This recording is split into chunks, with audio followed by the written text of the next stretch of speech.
Okay guys, this is gonna be probably the last video about this platform for a while, but let's talk about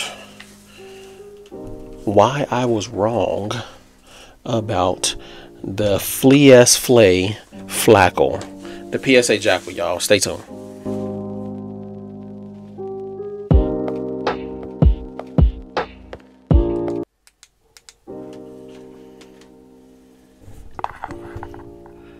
Alright, sorry about that, guys. I had to change the lighting in that thing.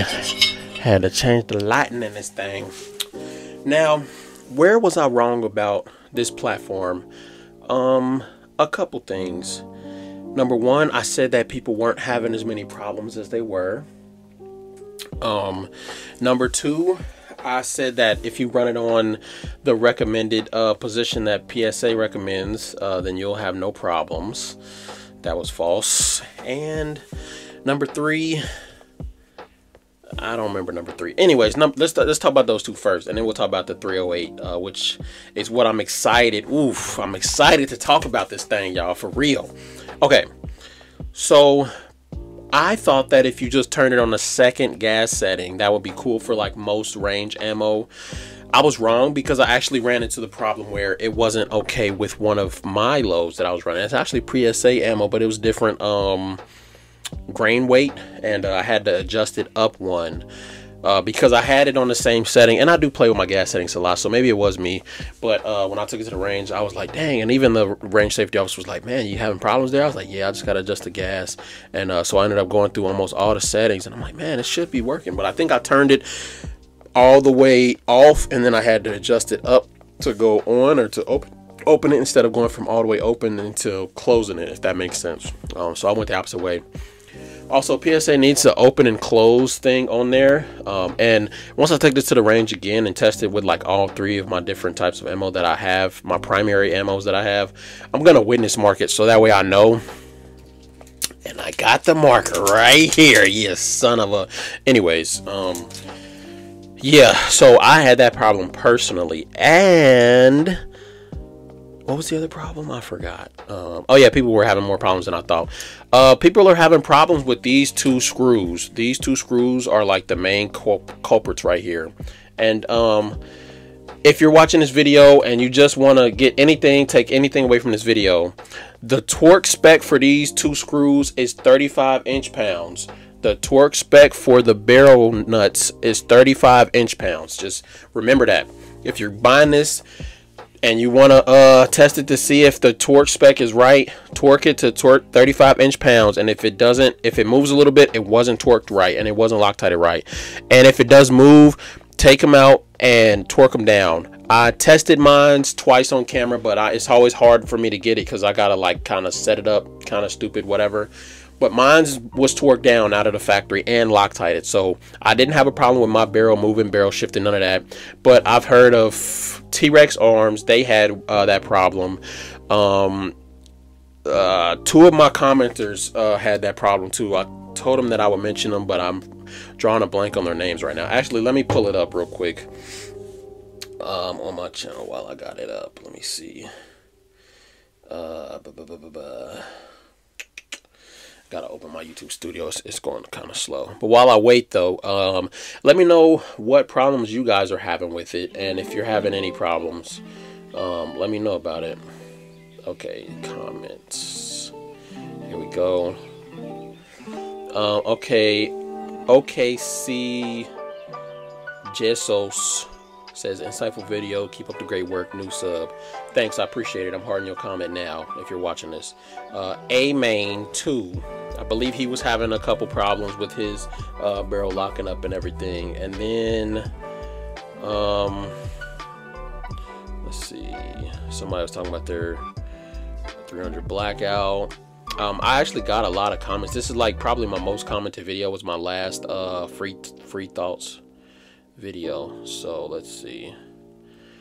It was somebody else.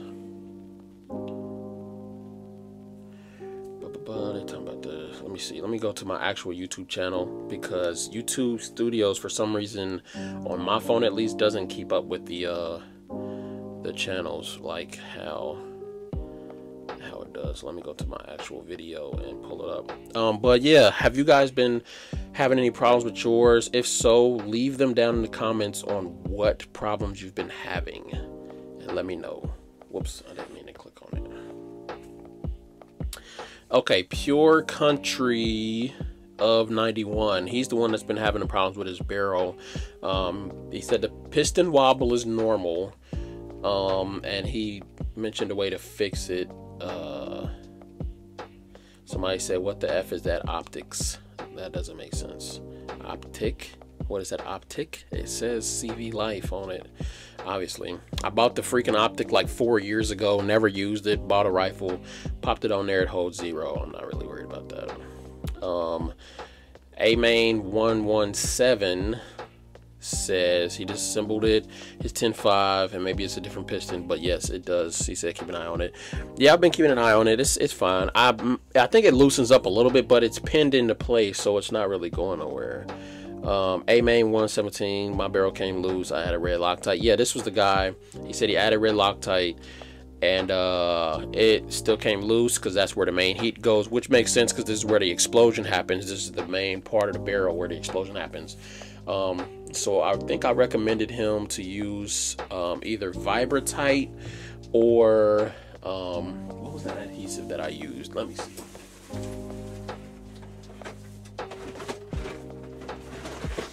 Show you the stuff that I used. And not on this one, but I use it on something else. Rockset. Yeah, I'm gonna show you. And matter of fact, I'm gonna pull up what I used it on. I'm gonna show you. So I actually used it, my Rockset, on this compensator right here. It's pinned in. I mean, it's not pinned into place, but that thing, it's not going nowhere. The wobble you hear is from the barrel itself actually shaking in place, but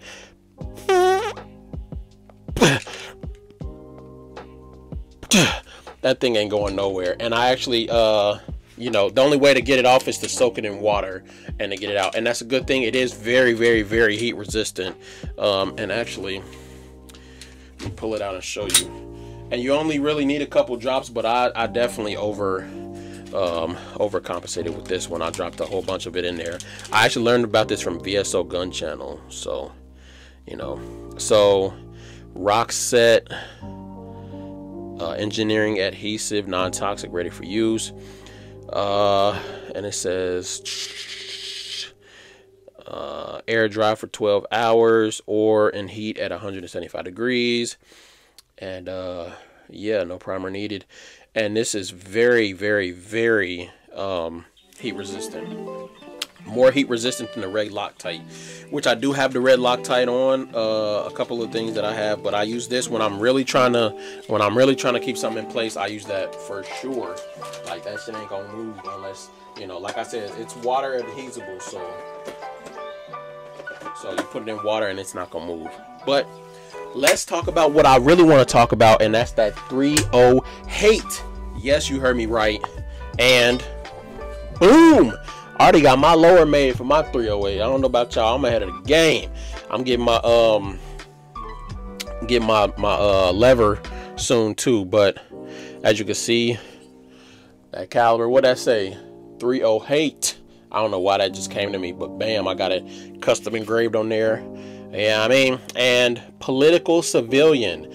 Boom. I already started a new channel. That's what I'm doing for my 1000. I'm starting a new channel, and I'm gonna be doing reaction videos on there, political stuff that I want to dive into, more long-term talking videos, and just I want to be talking about more new stuff that's going on more in general. I want to expand out of the world of pew-pews, but as it involves pew-pews as well. So I'm not just going to be going away from these, because of course this is a love and a passion that I have, but I'm going to be expanding away from this because we the people bringing justice to all. Does anybody else, like, whenever they hear that, they think of that? Anyways, yeah, I'm getting into the 80% world though, for sure. I'm taking a deep dive into that thing. So yeah. Anyways, things that I'm looking forward to about the 308 JAKL and just the 308 platform in general. Also, I'm posting a poll on my channel. Let me know what you guys think. For DMR / SPR, special purpose rifle or designated marksman rifle, which caliber are you going with out of 308 or 5.56? There's definitely weight advantages and different disadvantages for both. I would say I'm thinking about going with 5.56 for now until I dive headfirst into the 308 market, just because I have a lot of it plentiful and it is a lighter platform, so you could carry more rounds. And apparently I learned this recently as I was doing my research for the 308, which I got another video going into that once I deep dive into it. Apparently the 5.56 can stretch out pretty far, up to 700-800, and still be lethal with the right rounds. I just thought that 5.56 after a certain point just loses all its lethality and drops off the face of the earth and doesn't. It's like throwing a fart in the wind or something. Like I didn't know. You don't know what you don't know till you know. That's what my dad used to always say. But let me know what y'all think. I'm gonna drop the poll probably after I drop this video later on today. So let me know what y'all think. I'm really been debating this. I'm gonna make a DMR in both, but which one should I make first is the question. Okay, so reasons why I'm looking forward to the 308. Number one, an adjustable 308 out of the box. I think it's gonna be very interesting because I have not seen that many 308s adjustable out of the box under $2,000. Now, when all is said and done, it's probably going to be more than 2,000, right? With the optics, you got light lasers, bipods, the magazines, the training. Yes, I include training into new platforms. But when all is said and done, I think the total cost, if I had to ballpark how much the 308 JAKL is going to cost, I would say about $1,500 to $1,600. So that means that the uppers hopefully are going to be like $900. I would say like $950, like add another $100. That's what I'm thinking. Just because they already have all of the tooling and everything for the JAKLs, the only thing that's really changing is the barrel and maybe a couple screws, in my opinion. I'm not an engineer. I don't work for PSA, but if I had to say, like, they're just probably going to beef up the platform they already have. And they already said that they're using the same rails and everything. So the same rail system. So they might be beefing that up a little bit. But the fact that they're already almost in production, and they probably are in production by now, just shows that they're probably using the same stuff. So it's going to be very adjustable out of the box, more adjustable than the SCAR. And I don't know if I've seen any MCXs in 308. I'm sure they have them, but the ones that I've seen was in like 22 Fury or like weird calibers like 6.5 Creed or something. So let me know, drop in the comments if you're that one guy who has shot 10 billion rounds through your MCX 308. Also, I seen the MCX, the SIG has dropped their upper platform that's really similar to the JAKL platform, but it still needs certain triggers to work with, this. So you can't use your out-of-the-box triggers like you can with the JAKL, and you still have to use their adapter, their upper, and it's still like $4,000, which is the same as the freaking rifle. Like, what the I don't know, SIG, get it together. Once they got that Army contract, they just started fooling. And I know they be doing like limited runs and stuff like that, but I'm saying, make it more affordable for the average Joe. You know what I mean? That being said, when that 308 comes out, I'm for sure testing against the SIG and the SCAR. I've been leaving a lot of comments on other videos with me saying that, people need to do that. But that's what I'm going to be doing as soon as it drops. And I can't wait. All right. Let's see. I'm curious to see the upgrades on the new JAKL system, the new rail cuts, because it looks like it has M-LOK cuts right here and on the sides as well as on the bottom. So it's going to have 2 new slots of M-LOK cuts. It's going to have bigger vent cuts on the top. So it's going to have bigger vent cuts right here. Make sure you can see that. Bigger vent cuts right here. As well as vent cuts right here, a little bit more relief around the gas block so it can vent more air. so it doesn't get as hot right here and right here. And it looks like it has cuts going all the way down so that it can vent all throughout. So I'm really curious. I don't think the 308 is really known for getting that hot, but you know, any explosion can get that hot. You know, that's just the name of the game with the with any firearm system. So I'm really curious to see if that one's gonna get that hot. And going back to this one, because they have the lifetime warranty, I wonder if they're gonna have like an upgrade program, like you give them like $100 and you send them your old one and they give you a new one. Boom. Because if so, I would definitely upgrade this to the newer one just to get that couple degrees of heat. But that being said, buy you a heat shield or just take it out to a CNC machinist and drill it out yourself. You've seen the design, the design's out there if you want to see it, you know, just see what they're doing, or just look up No More Heat 308 JAKL, you'll see. I am curious to see a 308 that doesn't break the bank out of the box. So you can set up your 308 lower however you want it still. That's another thing. You still have that modularity to set it up the lower however you want. Even though they're saying that it's only going to work with their PA10 lowers. I did some research and it's just basically a DPMS lower. Now, DPMS lowers are not mil-spec. They don't have no mil-spec standard. So that being said, this is a mil-spec AR-15 lower. They have a standard. AR-10s don't have a standard. So you might have to do some type of modifying here and there, whatever. But I'm pretty sure that most of them will work. So keep that in mind. They did say that you have to use their PA10 lower, but if you do, I don't think that's a big deal either, because you can get them for like $50. So, you know, not really a big deal for me. They said they're making a integrated stock system, so they're gonna have the integrated folder system with the stocks. So I'm curious to see if they're gonna actually fix the locking thing. PSA, if you're watching this, put a magnet in the stock so that way it locks against the receiver, at least with magnetic tension. That would be, you'd kill the game if you did that. You know, I don't want no credit for it or whatever, you know, but if you want to sponsor me, that'd be great, because I put a lot of ammo into your rifles. So let me know. PSA, if you're watching this, put a magnet, put the magnet like right on the other side of here, so that way when it locks like that, and it hits the receiver, or you could put like a little bitty divot right here, put the magnet in there, and then have them both lock. Bam. That way you wouldn't need to rely on the tension of the stock. Just have the magnet on there. Boom. And then just pull the magnets apart and you got it unlocked. Bada boom, bada bing. Forget about it. All right. Just a tip for the future at PSA if you're watching. Yeah, I'm really curious to see.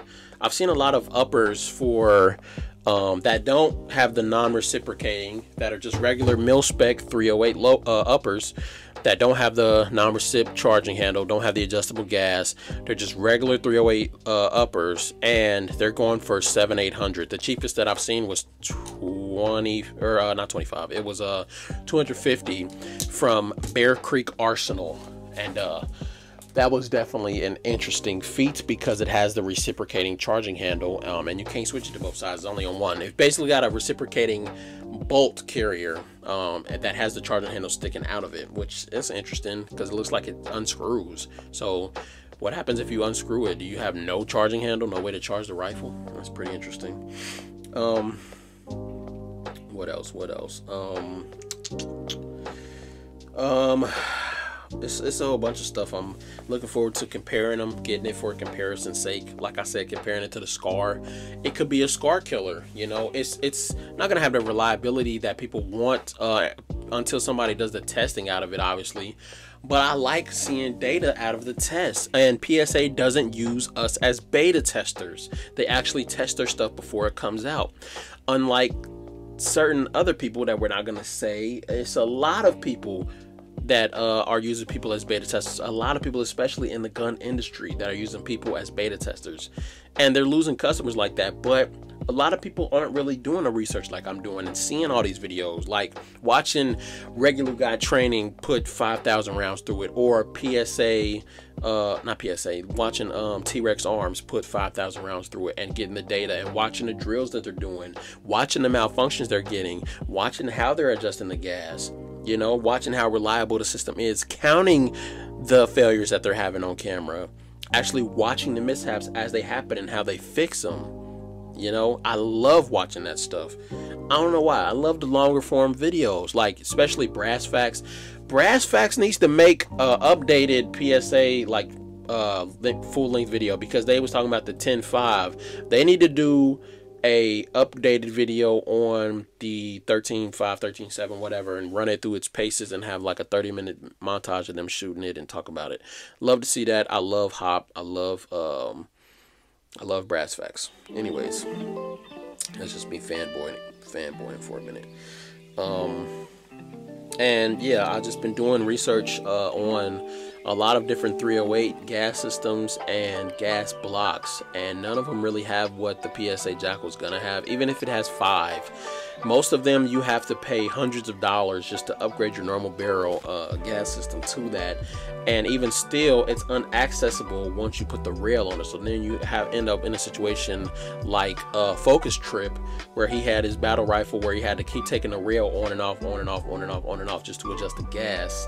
But he also had a adjustable bolt carrier, which that's an interesting take on how to fix it. But with this having a piston system how it is, it's pretty interesting that they came up with that solution, especially towards the end.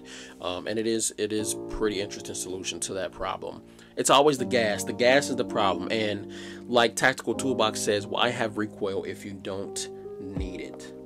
So I'm interested to see that. A 308 that's very modular. Not saying the normal ones aren't, but it's going to be modular with the non-recip charging handle. That's really like the adjustable gas. Those two alone, like you can use your lower, have the charging handle to whatever side you want, monolithic, so all your stuff holds 0, and adjustable gas. That's going to be worth every penny. Even if it does go for 15, even if the upward itself goes for 15, that's going to be worth every penny in my opinion, because you don't have another platform that's doing that, not in 308. Not a platform that's not going to run up take up the bank.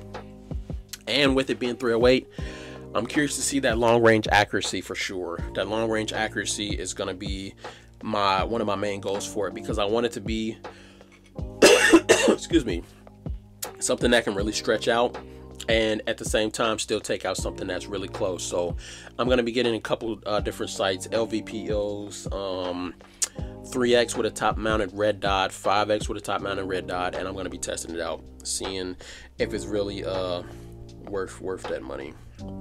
And I'm going to be really seeing if it's a SCAR killer or an MCX killer or both, because both of those have military contracts, and PSA does not aim for the military at all. It aims for the people, which the people are the biggest military in the world. We, as a United States citizens, are the biggest military in the world. They say under every blade of grass is an American citizen with a firearm, and I believe that to be true. And I believe that I would say 50% of those guns are sold by PSA at this point. I mean, they're just making so much stuff, it's hard for me to keep up. They got the PSA dagger, the micro daggers, they got the FN clones, the PSA rocks. They're making a rock clone. They got the JAKLs and all the different variants of that. They got the PA-10s, the PA-15s, the AKs. What else? They have their own ammo that they're making. They make their own parts. It's crazy. They got to be pumping out millions of guns a year. That's why when people complain about quality control, I'm like, do y'all know how many guns they're making? I mean, if you make 1 million pieces of candy, odds are 1 or 2 of them is going to be, but it's not like, oh, they're just cranking out crap on purpose. No. And their customer service, I haven't really seen nobody have a bad time with their customer service. Like I'm pretty sure their customer service department is on par with the best that you can think of. Probably Chick-fil-A. That's what I would say. PSA and Chick-fil-A collab. Let's see it. I want to see it. I don't know why, but I want to see it. Anyways,